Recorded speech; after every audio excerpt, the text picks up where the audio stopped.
We will now begin with the session one on regulatory deficit and access to healthcare. Kindly be seated. The panelists that we have for this session, Mr. Vikas Kathuria, Associate Professor, BML Munjal University, Suresh Prabhu, Founding Chancellor, Rishigod University and former Union Minister of India, Mr. Simon Conan Coffey. He will be joining us virtually. Regional Competition Policy Approach for Access to Healthcare Executive Director, ECOWAS, Regional Competition Authority. Then we have Mr. Hardin, Competition and Access to Healthcare, Commissioner, Competition Commission of South Africa. Mr. Milan Andani, Price Control versus Competition Leader, Pharma and Life Sciences Practice and Social Sector Practice, Ms. Rashid Desai Associates India. He'll be joining us virtually.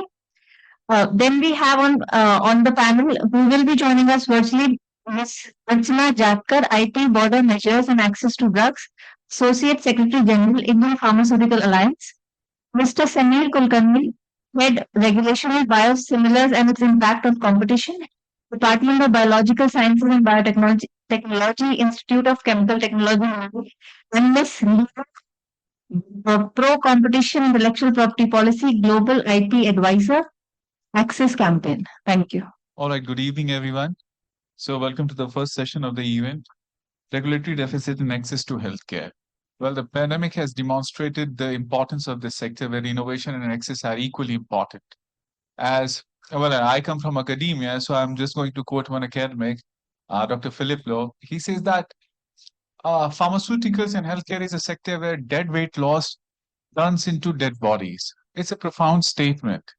And with this note and against this backdrop, I would invite the speakers to come and share their thoughts about access, about the difficulties they are facing, and that will be food for thought for us.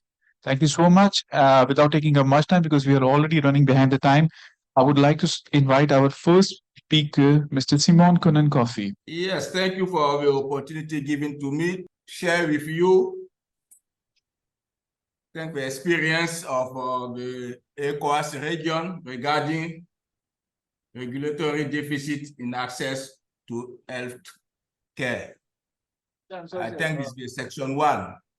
Regarding the health situation in the ECOWAS region, as I mentioned earlier, I think the region is facing so many challenges regarding the healthcare situation.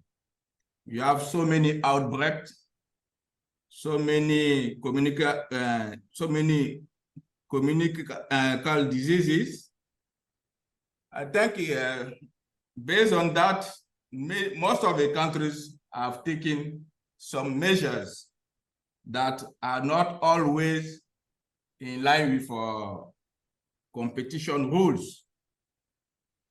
But the issue of public interest is putting forward to be able to address the health situation in the countries. What we have noticed is that the major policy issues with respect to health and pharmaceutical sector is that these areas are highly concentrated. You have a few number of players, and these players also rely on import to cover the domestic demand. And these sectors are highly regulated. And for instance, the impact of regulation in preventing entry into the pharmaceutical sector and drug industry is very pronounced in many countries of the ECOWAS region. There are a delay and high cost involved in the registration of product and acquiring certification, so which doesn't allow new players to easily enter into these sectors. You have also a high cost of registration of a product. And the registration fees is quite high. That discourage so many new players to, let's say, embark on in this health and pharmaceutical sector. This one is a deficit of regulations that we can also highlight in many countries. You can also notice lengthy and expensive approval process for drugs imports. Also, that one can be considered as a kind of barriers to entry. And key important countries are also applying this kind of measure. And many countries doesn't have local pharmaceutical production system. So they rely on import, but the import is highly monitored, which doesn't allow a free access to the market of these various countries. And when it comes to, let's say, competition law enforcement, I think many of the rules adopted by the regulatory agencies are, let's say, not complying or not in line with what the competition authorities actually trying to enforce, because of the level of concentration, because of the protection given to the sectors, and also because of the high level of selective measures taken.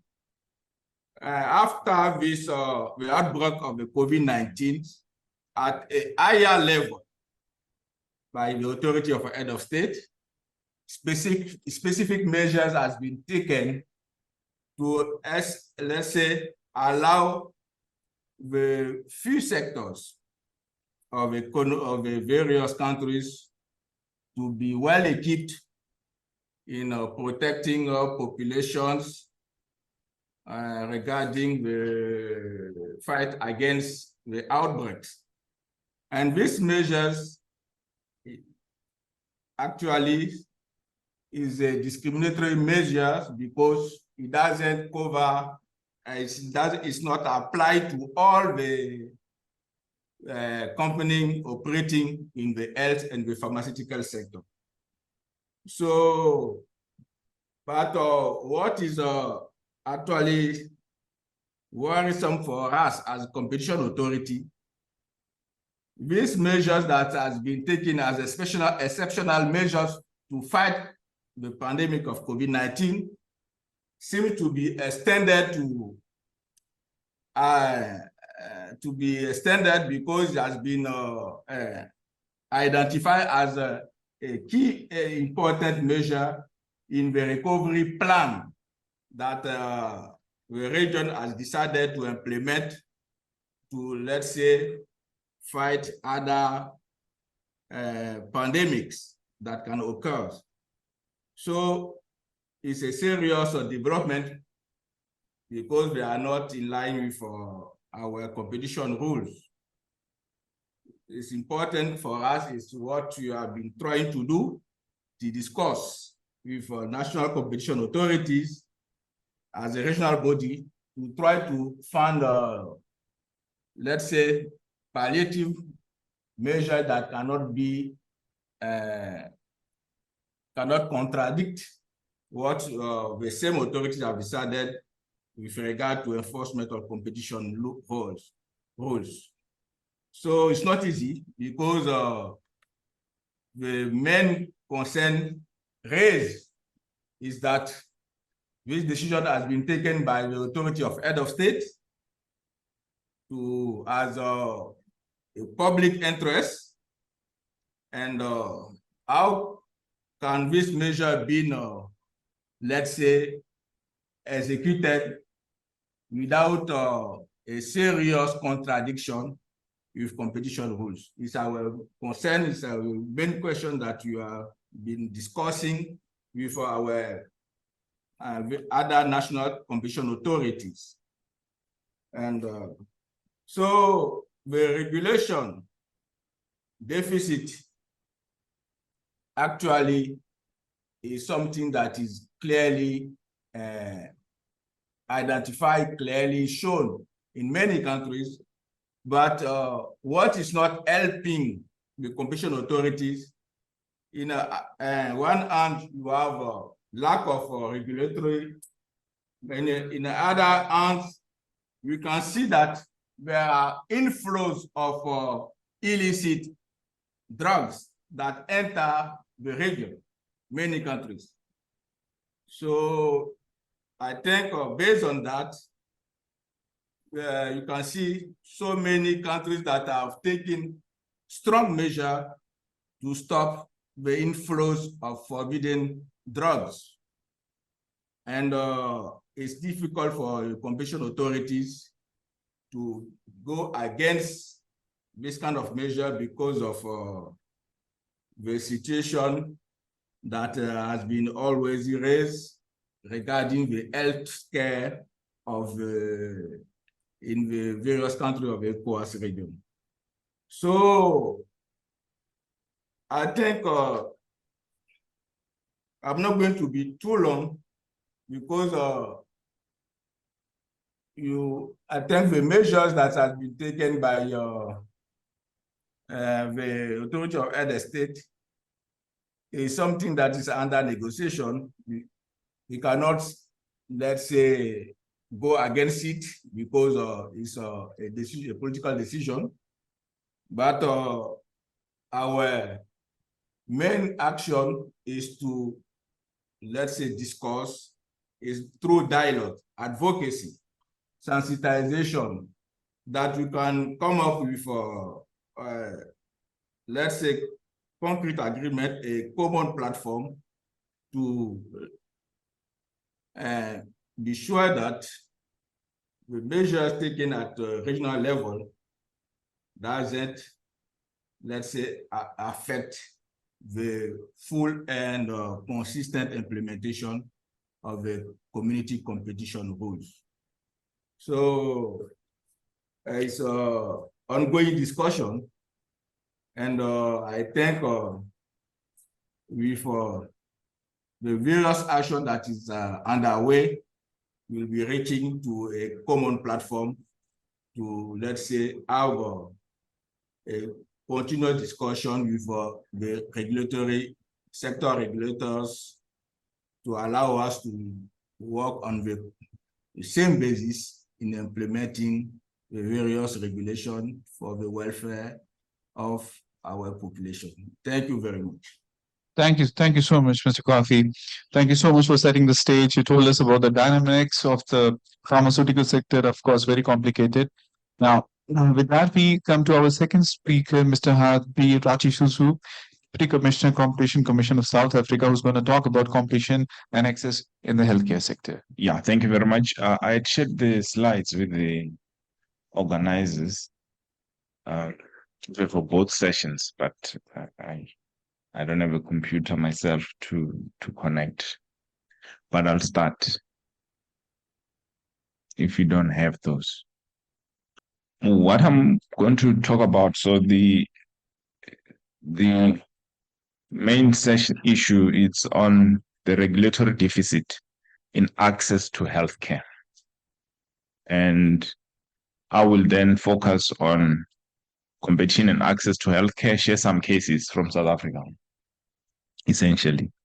I'll give some global observations, some basic facts about healthcare in South Africa, significant policy and enforcement interventions from South Africa to date. At least there are some few cases that we can share, and we'll conclude. Oh, you do? Yes, perfect. So I think just going with the theme of the conference, I think this theme is quite important. You can move to the introduction. And as we know, at least access to healthcare is not just a local issue; it's a global challenge. To see that in some cases there is access, but it's a very costly access, or there is no access at all. According to the World Health Organization, nearly half of the world's population still lacks access to essential health services. And over 800 million people spend at least 10% of their household budgets on healthcare. Access to healthcare to essential medicines remains a challenge, with an estimated 2 billion people lacking access to the medications they need. UNCTAD, again, these are 2015, but these are still relevant studies, reports that the pharmaceutical industry is among the most concentrated sectors globally, leading to concerns about pricing, accessibility, and affordability.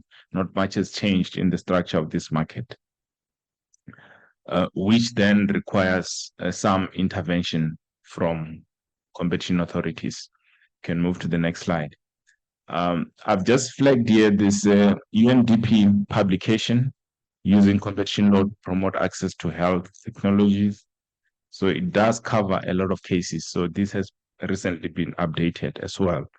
Did record, I think, strides that were made in the HIV treatment, significant reduction indeed in the cost per patient per year, down from at least $10,000 to $100. At least this is now we're seeing some access possibilities.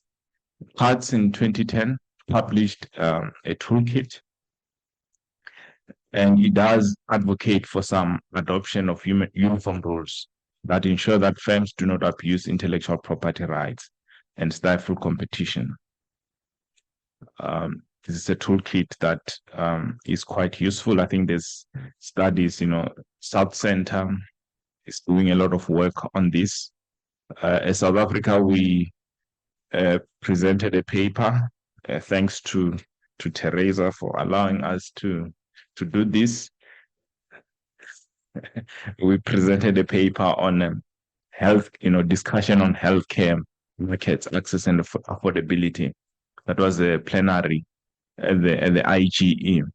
And again, the message is consistent that there is a role for competition policy when you look at some of the cases that we have. Just let's proceed to the next slide. Some facts about South Africa. Of course, our constitution puts healthcare at the center. But the main challenge in South Africa right now is that we have a two-tier system, quite unequal.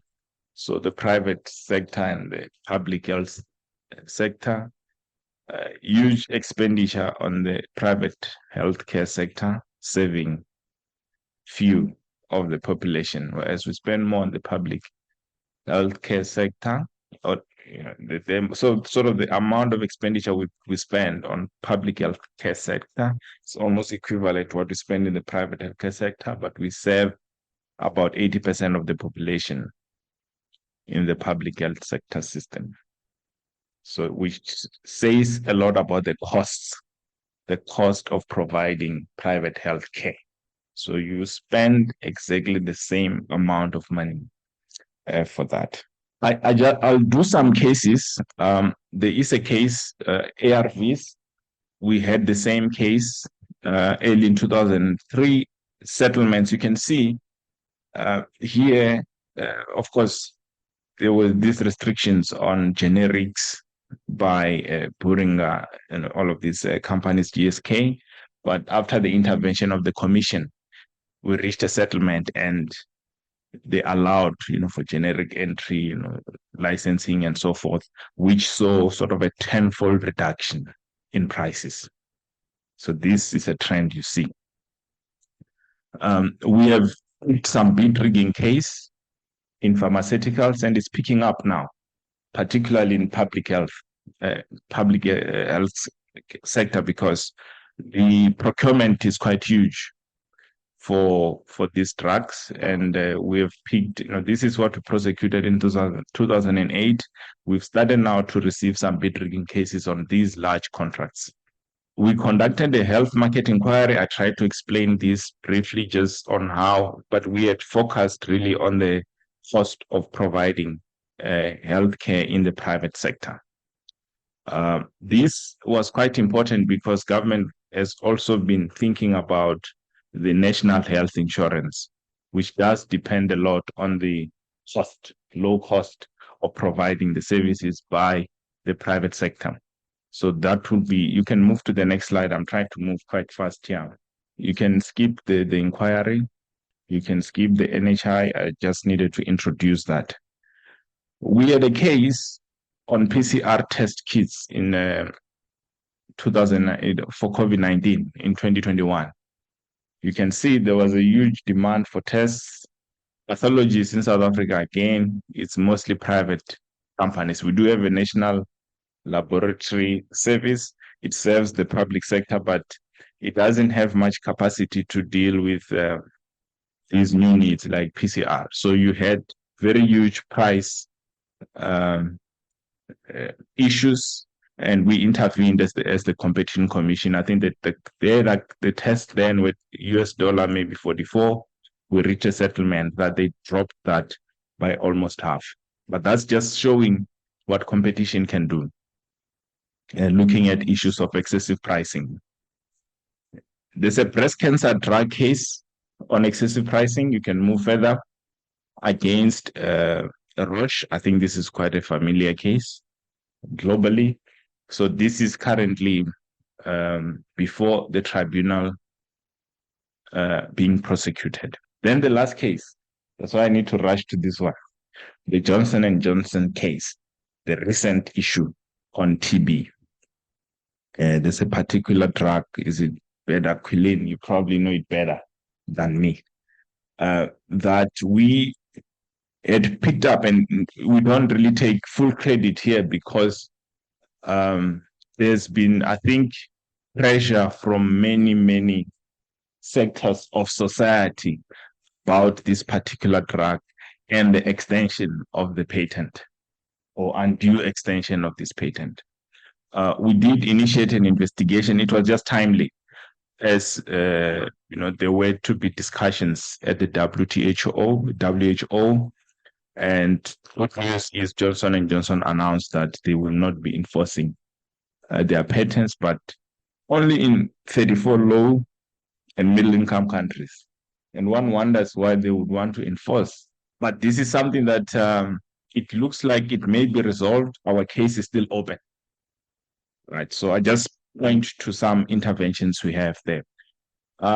Just in conclusion, I just repeat that our view is competition policy is one of the key, tools for enforcement that can be utilized. I think there's this debate whether in IP can we use competition law.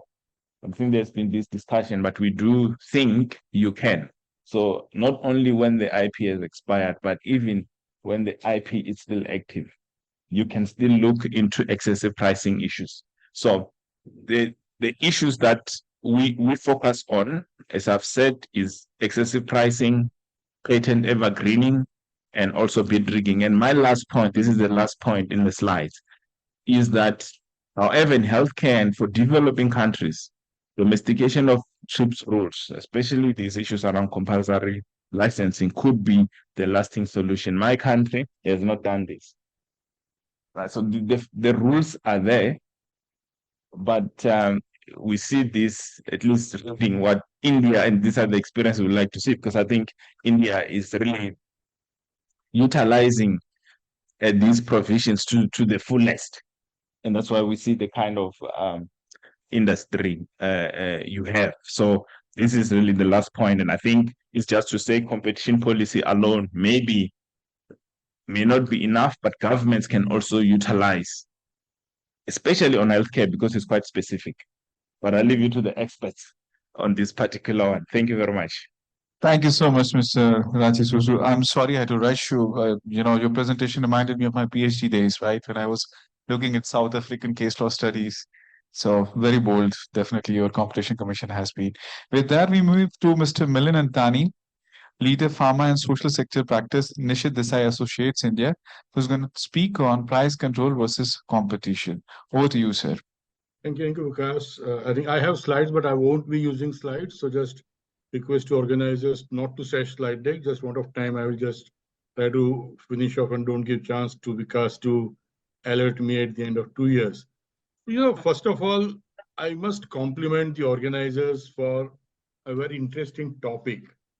And I'm very happy that I'm seeing price control versus competition and not price control and competition.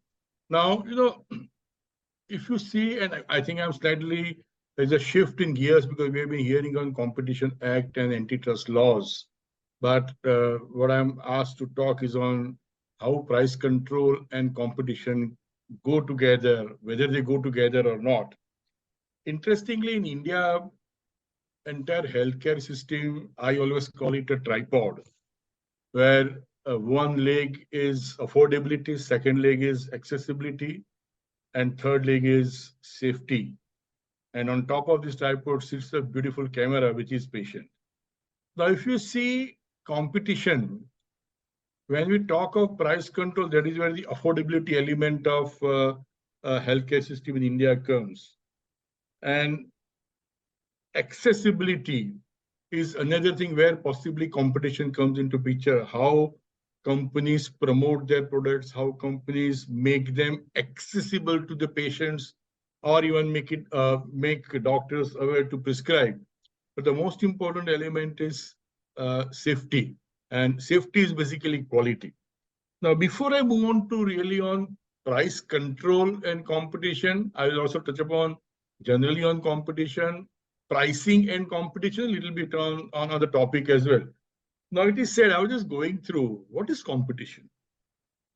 Oxford Dictionary says that competition is a situation where either two or more people or organizations are trying to achieve something, obtain something, either the same thing, or more importantly, to be better than somebody else. And from market point of view and from pharma point of view, I think here they are looking at striving independently for getting buyers' support to maximize profit. And what exactly we are looking at when it comes to pharma and healthcare, it's going to be always debated because we have a product-based competition, we have pricing-based competition. That is what we really want to talk here. But when you talk of Competition Act and price control, now before we move on to that, is competition advantageous or it is disadvantageous? I personally feel that competition is always gives an advantage, that because of the competition, the product in question gets better and better. As I mentioned, I want to do better than somebody else. But situation comes that when there is a price control, like we have a drug price control order of India under NPPA, which is an authority, the prices, all essential medications which are included into NLEM, which is National List of Essential Medicines, have a fixed ceiling price.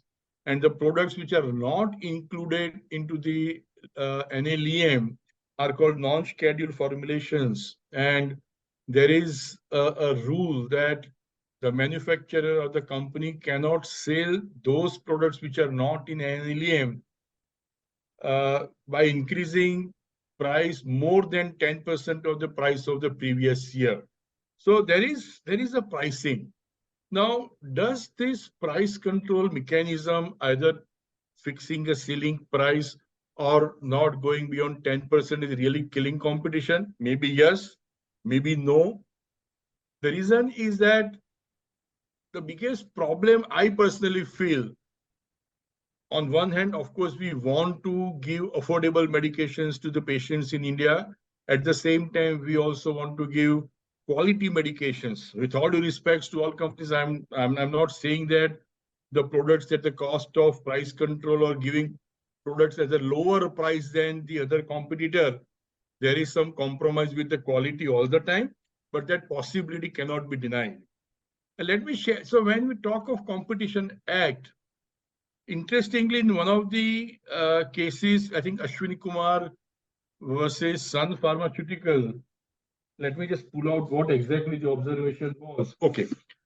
So CCI mentioned the determination of price of a drug and the aspects pertaining to its labeling. It was a case regarding labeling of the product.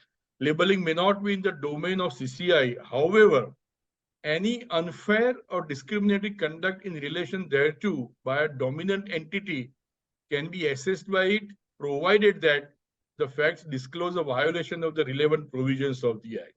So honestly speaking, having a price control and putting it versus competition, I would rather put it price control and competition and how they can walk together. Because when there is some issue on pricing, CCI would not come into picture, but when CCI observes certain things related to either positions or agreements which the parties enter into, whether they are vertical or horizontal agreements, I don't want to go into the technicality, or how the determination of prices happens.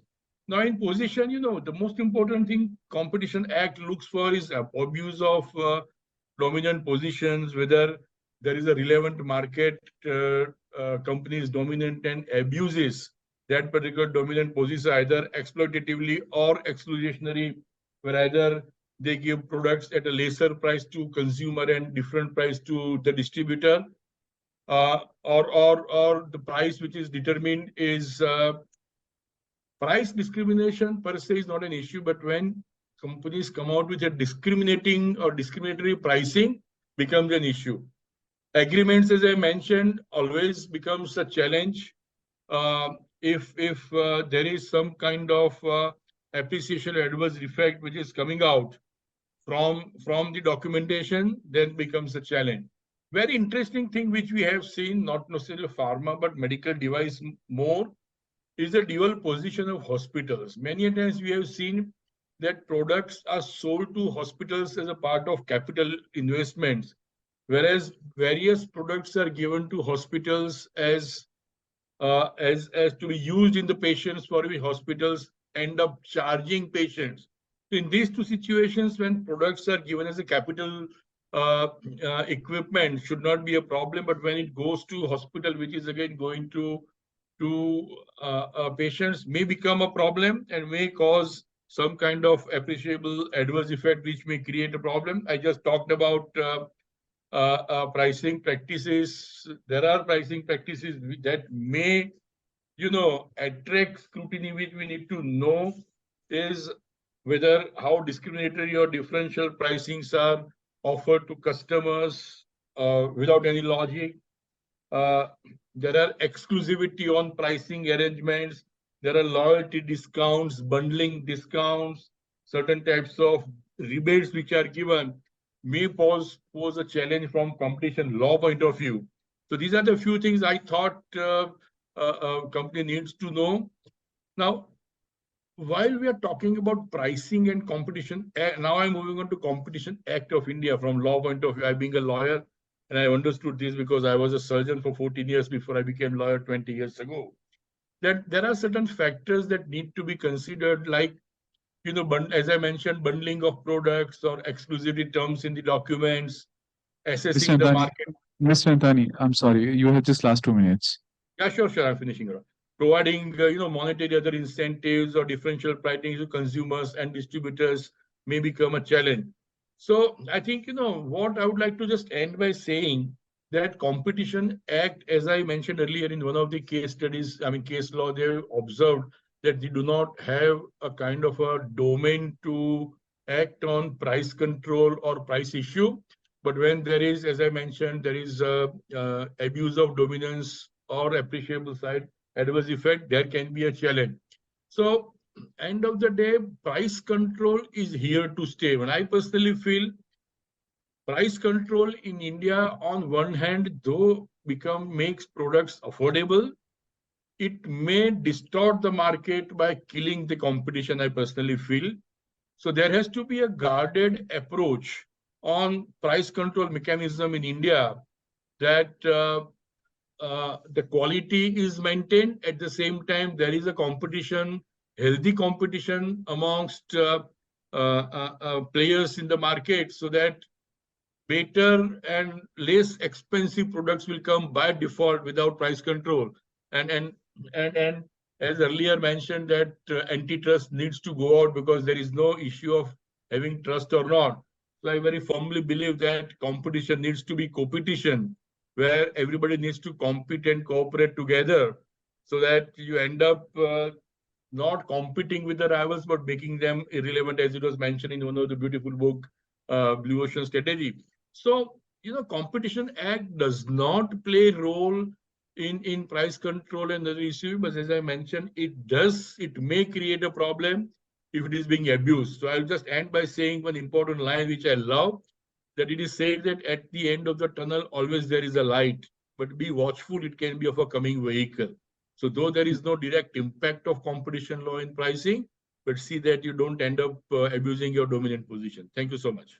Thank you so much, Mr. Antani. Thank you so much for reminding us the virtues of competition in the pharmaceutical sector.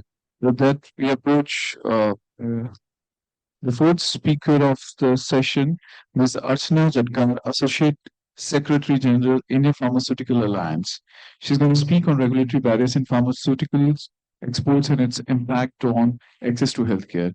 Over to Ms. Jadkar. Thank you, Chair. Can you hear me well?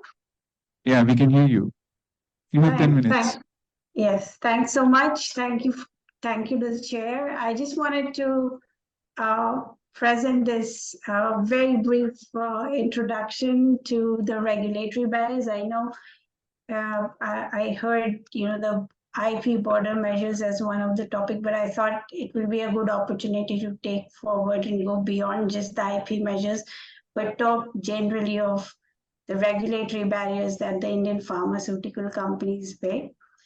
First of all, I would like to apologize for not being present in person, but I would miss. I've been following the online discussions of the conference. I also would like to take an opportunity to cut thanks, and particularly CIRC for inviting us and giving opportunity to IPA to present its perspective on market barriers. It's a very timely topic. And I'd like to also take half a minute to actually introduce what Indian Pharmaceutical Alliance is all about. It's a industry body representing 25 leading Indian companies committed to patient care in India and across the world.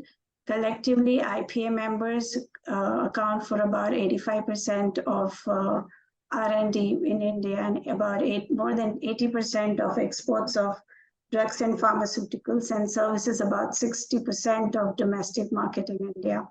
Our vision has been to make quality medicines available to patients at affordable price. And so the topic today is very close to what the pharma companies have been doing. Just before we get into the regulatory issues, I thought it would also be a good exercise to, outline where and understand where what is the contribution of the Indian pharma industry has been.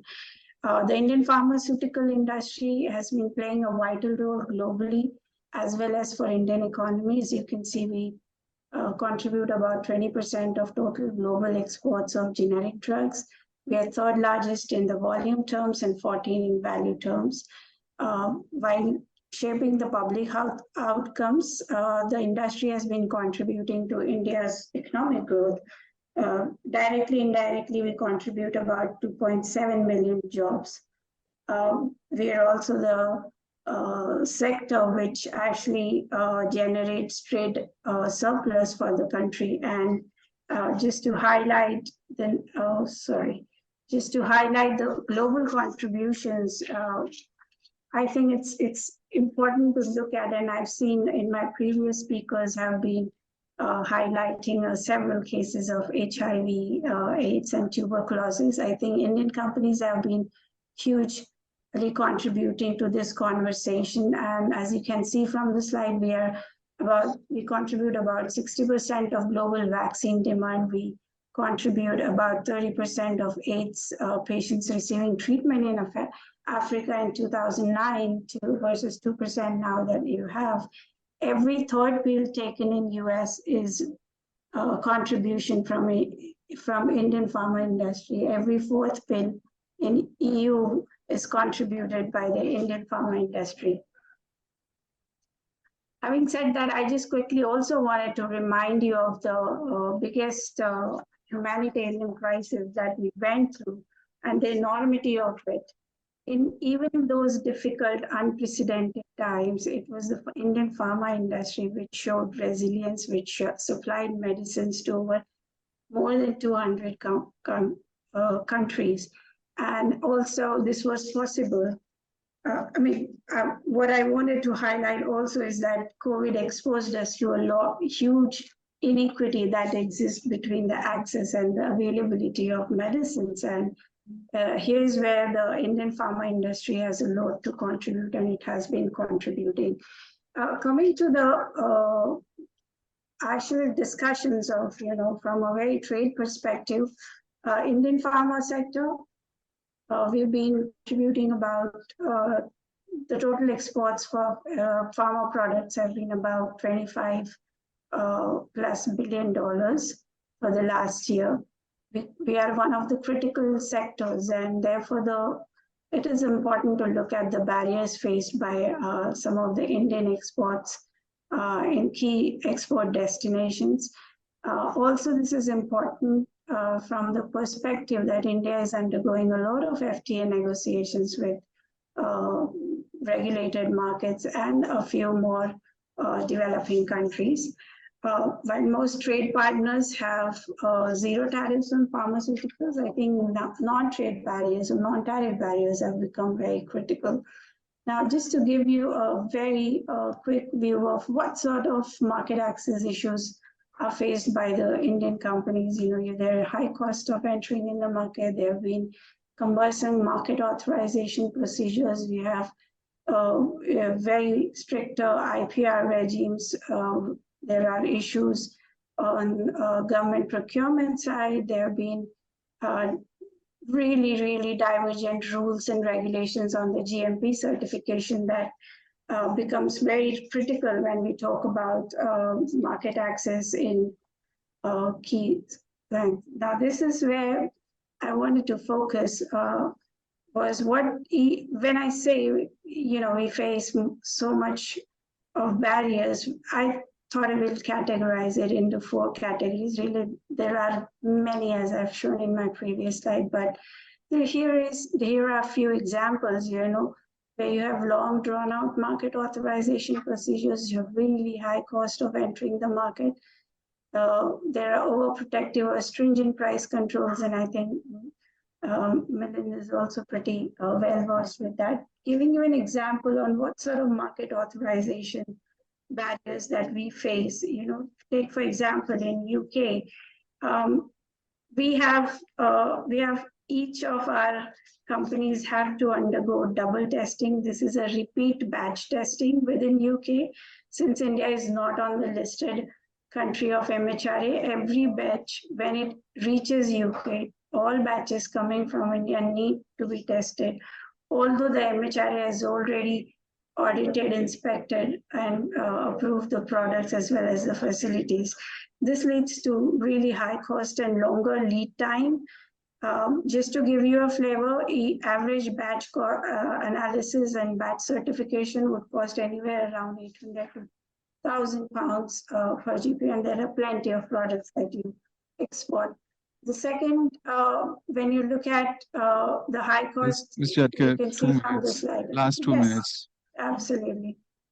Some of the really critical markets for Indian pharmaceutical companies have been US, and the biggest, I think, barriers that we face there are the anti-competitive practices through duplicative patents, such as this patent thickets, and product hopping, which are the causes of concern, not just for the pharma companies, but how do you make it accessible for the patients across. And a classic case for this is the extended protection to one of the medicines called Humira, which is used for the rheumatoid arthritis. Moving on, I just wanted to highlight a few regulatory challenges here. There are plenty. I've called out a few. One is the divergence in the national and regulatory frameworks. You have different varied pharmacopoeias for product standards. You have multiple reference product, which are to be, become a really important component when a product has to be introduced in the market. The product approval times take longer. There are multiple inspections conducted for the same facility by different regulatory agency. What are the solutions we are looking here? We're advocating for establishing a regulatory framework that allows convergence of requirements for assessment of generic medicines that will enable the industry to increase patient access. Can we use global comparators for the reference products? Can we have timely product approval, and compress the approval waiting periods? And that is possible. We have seen that in the COVID times. And can we have, in our FTAs or our bilateral arrangement or MRAs, where the time taken is important for the patient accessibility? Also, can we move on to the next gen and look for remote inspections where a lot of time goes into inspections? So the whole idea of having a FTA or a multilateral or bilateral agreements, can they be helpful in striking this convergence that we are looking at? Here's what, the vision, a very quick vision I'll leave you with is, how can a global industry become a global contributor by achieving by exploring the new markets, by consolidating some of the existing key markets, and can we be the supplier of medicines which takes care of the patients? Indian industry has a strategic advantage of both scale and reach, and that's where I think the biggest contribution would come when we talk about affordable medicines for patient care welfare, not just in India, but across the world. So I'd like to end my presentation here, and I'm happy to answer any questions thereof. Thanks. Over to you, Vikas. Thank you so much, Ms. Jatkar. It's an extremely important issue. I wish we had more time. So now we have Mr. Sameer Kulkarni, Head, Department of Biological Sciences and Biotechnology, Institute of Chemical Technology, Mumbai. Mr. Kulkarni is going to share his thoughts on regulation of biosimilars and its impact on competition. Over to you, sir. So I was just saying that, I should take this opportunity to thank the organizers, and particularly Alex, you recommended me be joining this particular conference. I am kind of a fish out of water here. I am probably the scientist who has developed some of these molecules, particularly the biologics. And I'm going to speak about the business of biosimilars, impact of regulations on access. Access and probably also a bit on pricing. Now, typically I face this challenge because when I have to start educating, and now I'm also a professor officially. So to start educating people about what are biosimilars or biologics. Next slide, please. So what are biologics? I mean, typically large molecules like proteins, which are produced using living organisms or cells or their processes, with or without genetic modifications, through controlled production. So, and when we say that these are large molecules, it just brings in that level of complexity into the overall development. And therefore, one of the important aspects to realize is when we talk about biologics, and not just biologics, even many of these complex pharmaceuticals. I mean, when I say complex pharmaceuticals, I'm talking about the small molecules, the conventional small molecules. Next slide, please. So this image, borrowed from the Nature article, that is Dr. Watson and Dr. Crick, who came up with the DNA model. And essentially this led to the overall revolution in recombinant DNA technology, using which lots of several life-saving products are actually now in the market, including one of the most commonly used products like insulin. So earlier, if you, you might be aware, insulin used to actually be extracted out of pig pancreas. So porcine pancreas. And then there were issues about immunogenicity and all that. And the complications were very high. Now human insulin is made in a host organism or in a separate cell. And then that is being sold or that is being used by the patients. So here's just how the progression has worked. So on the extreme left side is aspirin. You can see that aspirin about 180 Dalton. That's just the molecular weight. Then the insulin and other peptides about 5,800. Then about mid-size molecules like human growth hormone, GCSF. That's another hormonal protein. Erythropoietin.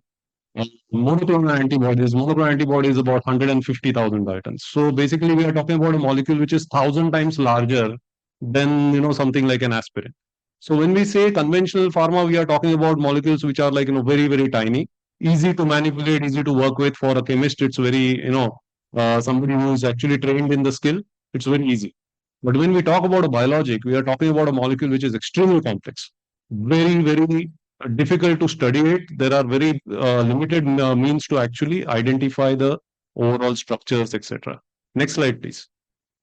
Now, these commercial biopharmaceutical products have been, since about the last 2 decades or so, they are being used very effectively in treating several complicated diseases. And many of them, they belong to the categories like monoclonal antibodies, hormonal drugs like erythropoietin or insulin, then vaccines. Vaccines I need not emphasize anymore because COVID-19 actually taught us what the relevance and critical aspect of vaccines really is.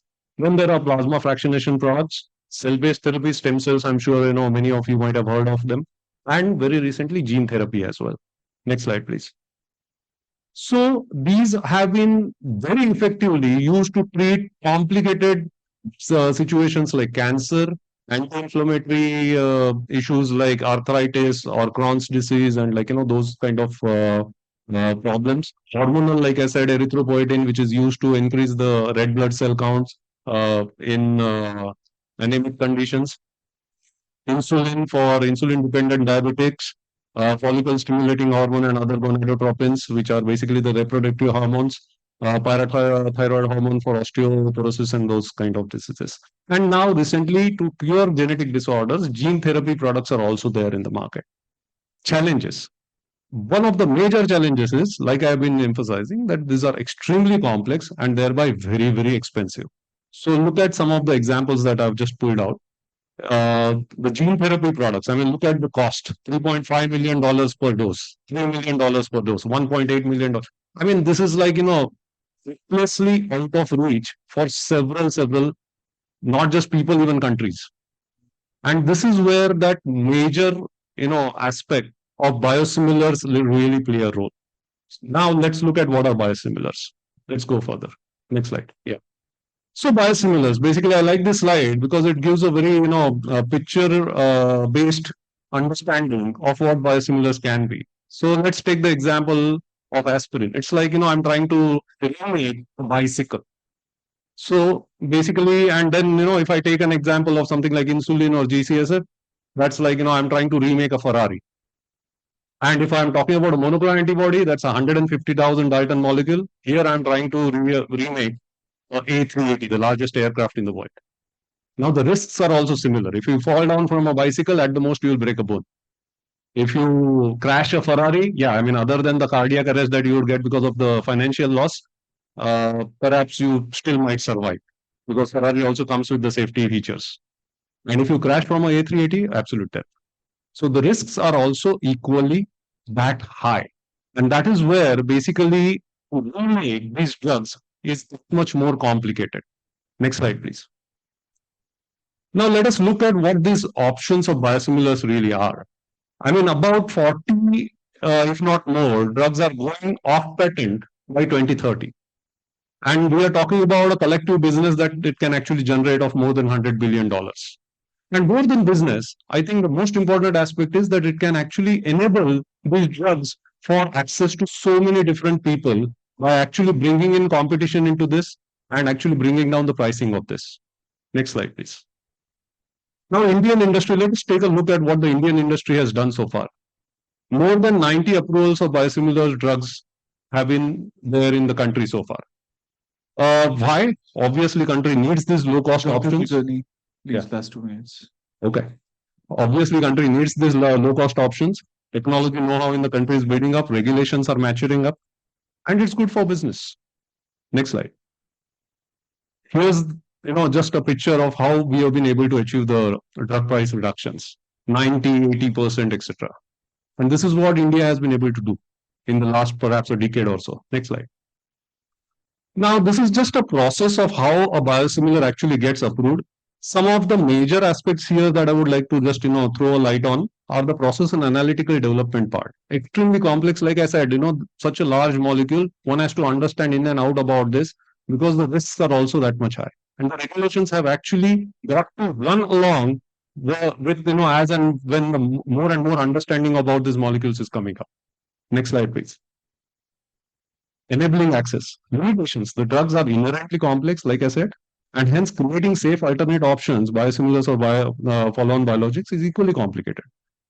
International Council for Harmonization of Technical Requirements for Pharmaceuticals for Human Use, ICH, has laid down guidance on different approaches to ensure biosimilarity. However, still, pretty much all the countries have their own regulations and they are reviewing these particular things separately. And this is leading into a company, if they want to take a biosimilar into a certain country, each country they have to actually, and these are wide timelines. So the access becomes that much more restricted. Time consuming process leading to delays in availability of affordable options. Next slide, please.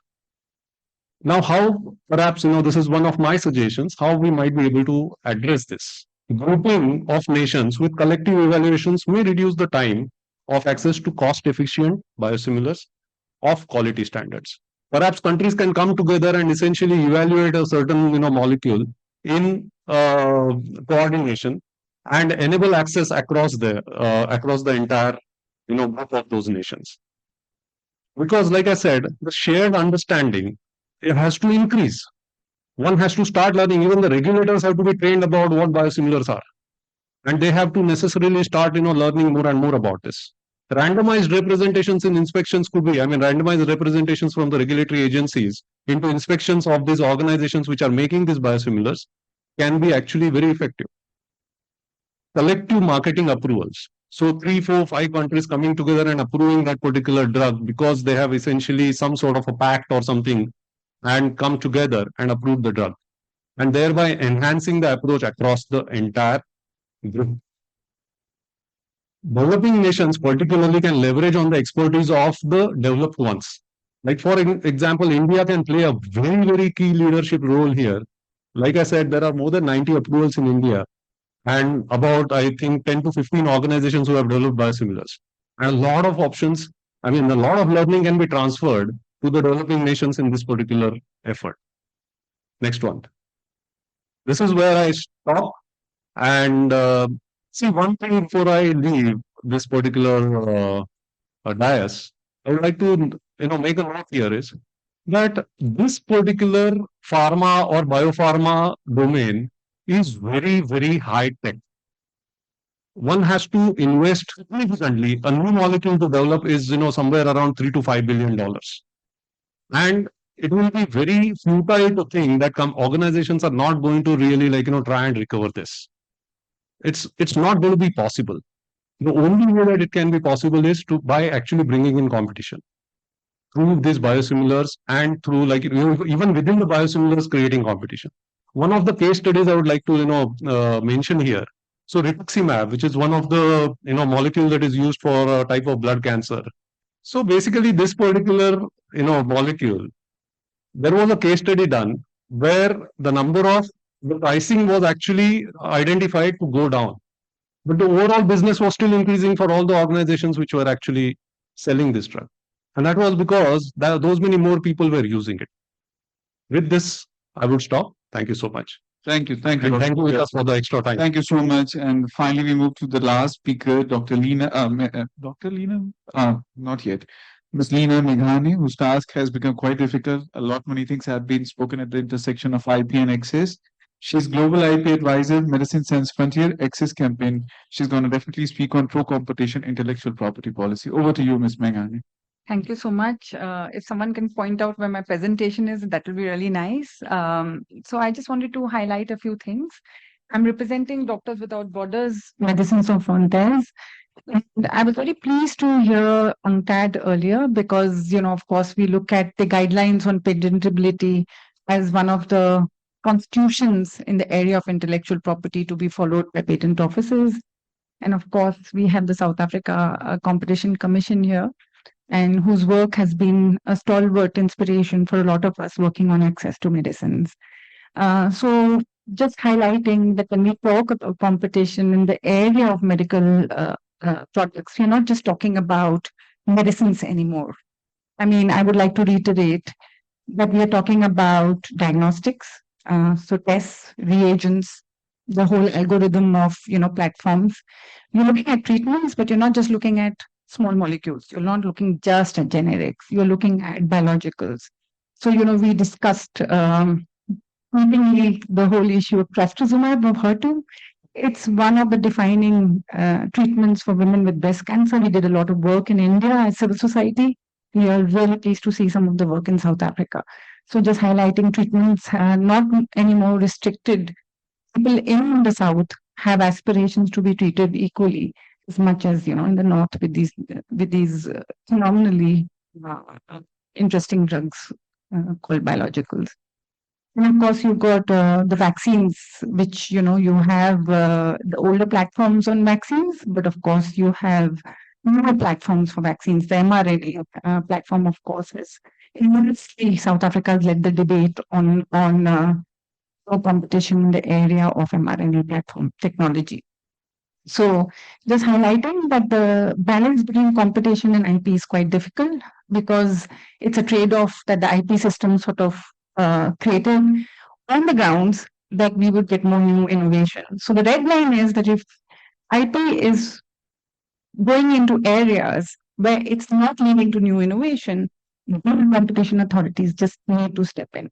Or the other second red line, that if treatments are not equally available to poor and rich patients or to marginalized communities, then of course balance with IP must be created by competition authorities or those working on competition.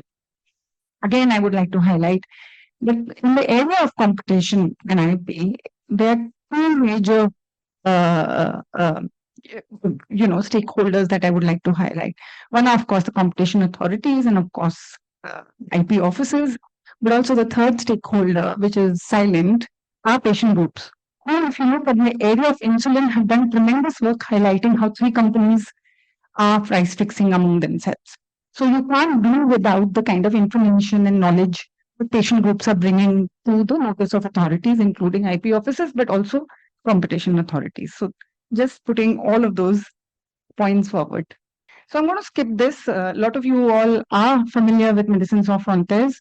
And of course, it's one of the biggest procurers of generic treatments, but also increasingly of diagnostic tests and vaccines for the humanitarian work it does in over 70 countries. We set up the Access campaign as an area to bring in technical expertise and from different stakeholders, including patient groups, pharmacists, lawyers, and of course, disease specialists such as doctors who work in different disease areas. So that was the Access campaign. Next. So I just want to highlight, what are we talking about when we talk about IP? We're really talking about monopolies, a very dominant position that everyone talks about. You can remove patents and put in trade secrets, you'll still come to the same conclusion. If you can remove patents and put in data exclusivity, you'll still come to the same conclusion. You have one supplier who controls the market. You will not have competition. You will be importing the product and heavily dependent on those few concentrated suppliers. In most cases, you'll see a particular product is marketed only by one supplier, and they might prioritize certain lucrative countries over countries in the South. many other problems that we have with the market kind of dispensation in the area of pharmaceuticals. Next one. So, we've learned a lesson from HIV/AIDS. It started with Brazilians going into production for generic medicines, and the Thai is also starting to look at production of certain drugs needed for HIV/AIDS. And then, of course, Indian companies started to manufacture HIV medicines, which were found to be very useful for treating HIV at scale in other countries. And that's where the WHO pre-qualification system on quality was born. And of course, we had to look at intellectual property barriers and address those country by country. That is a decade and a half of work by competition authorities, patient groups, governments, ministries of health. And of course, today, you have treatments at around $50. I've stopped counting since last few years. It's just amazing to see the fact that, treatment for HIV is just a given. So if you look at the economics of it, once competition set in, you could treat millions in the South. And of course, many high-income countries now have started to, patients in high-income countries have started to talk about this model for themselves. For example, in the UK, where we need certain HIV medicines for prophylaxis, for preventive therapy, to prevent HIV in those who are highly vulnerable to acquiring the HIV infection. So these are issues that have been dealt with quite effectively through competition. And I won't go into the details, but the economics speaks for themselves. The statistics are there. We have more data coming out almost every year from Medicines Sans Frontières. Next slide. So what is impacting competition so dramatically? So if you're talking about IP, everyone just assumes it's innovation, right? What's actually impacting competition is the abuse of the patent system. We're not talking about therapeutic compounds or compounds that are adding to the therapeutic pool that you have for a particular disease. You're talking about an old medicine that's being reinvented in terms of process, formulation, combination, dosage, form, such as salt, crystalline, so on. And what happens is you have multiple patent applications and the threat of litigation, and you can very effectively block competition. Now, the case of bedaquiline is pretty much based on this whole issue of evergreening. J&J had a compound patent that expires in July 2023, right, Roshan? And they had another application on the same drug on the fumarate salt that gave them 4 more years of monopoly in South Africa. India rejected it, Brazil rejected it, number of countries on the process of rejecting it because patient groups had the right to challenge those patents in those countries. South Africa does not. So it automatically granted the patent. And that has led to the matter before the Competition Commission about the kind of pricing and supply that South Africa is facing in terms of a monopoly supplier. We'll go to the next. So what happened in COVID?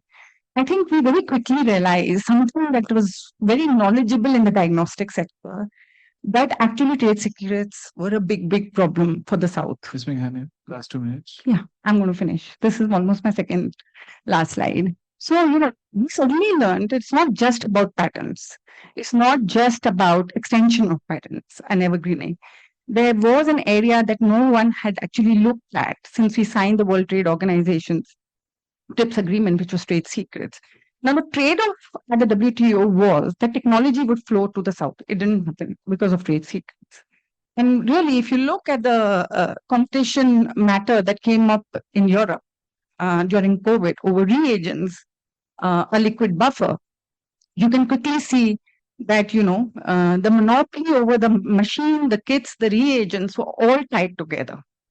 And if hadn't been for the stepping in of the European competition authorities, Roche would have never shared the recipe. So you can just imagine, just by abusing a matter or even issuing one statement, the competition commission authorities can force pharma companies to take action.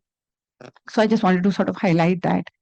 The mRNA platform issue has never been resolved because there was an outright refusal to share technology or IP on it. So that remains a very big issue that South Africa has led on and has constantly put on the table. And of course, mRNA technology is now being developed by countries in the South and parallel to the efforts that have been made by governments of Germany and the United States, who basically provided the technology to their own companies. and then allowed it to be monopolized. Lastly, I come to the issue of voluntary licenses, and this is really very important because everyone just views licensing and voluntary licensing as a very, very, very positive thing. Now, if you look at the licenses that are being signed, you will see China and India, there's a trend that's coming up. Countries where these products actually manufactured are left out of the licenses. Where you can source the API, there are conditions on that. So I think people should look much more closely at the voluntary licenses, both from the context of domestic production and domestic supply, and the countries that are being left out of voluntary licenses. One last slide, and that's it. So I just want to say that, of course, India plays a tremendous role in the supply of life-saving treatments. There was a moment in COVID where I think we paused because, there was this prohibition on exporting vaccines, and I think hopefully that will be addressed in the negotiations on the treaty. But I just want to highlight that Indian patent law has certain safeguards that protect competition. And the next one, and particularly Form 27. So if anyone wants to learn about the compulsory license experience, it's just based on Form 27, which is a statement on working of patents. It's a form that is attached to the Patent Act under the rules. And it is one of the finest documents on declaration and transparency that you can find in the Indian patent system. Unfortunately, it's going through massive dilution at this moment. And the last point that I wanted to make to everybody that, there's always this blanket exception for IP from competition law. And just to the last slide, if someone can switch.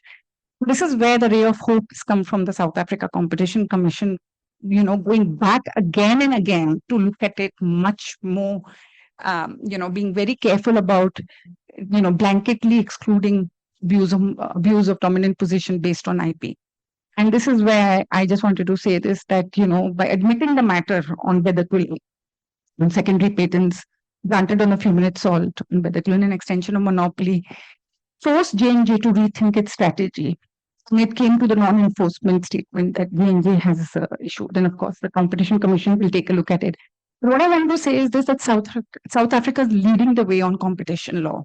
And the Competition Commission's openness to patient groups and public interest groups coming to it with these matters is really very important. And I think this is something that we really need to integrate in other jurisdictions. Perhaps, not just if India has looked at different ways of interpreting patentability criteria, we have to admit the South Africans are doing the right thing in the Competition Commission. This is where I would like to end. Thank you. Thanks. Thank you so much. Unfortunately, due to the paucity of time, we can't have questions from the audience, but that gives you the reason to speak to the panelist over a cup of coffee or tea, which we are going to have just now. Thank you so much, all the panelists, those who are present here and those who are present virtually. I thank you for sharing your views on this extremely important issue, which was access, and innovation, like what Pradeep said, access versus equity in the healthcare sector. Thank you so much. Please join us for tea.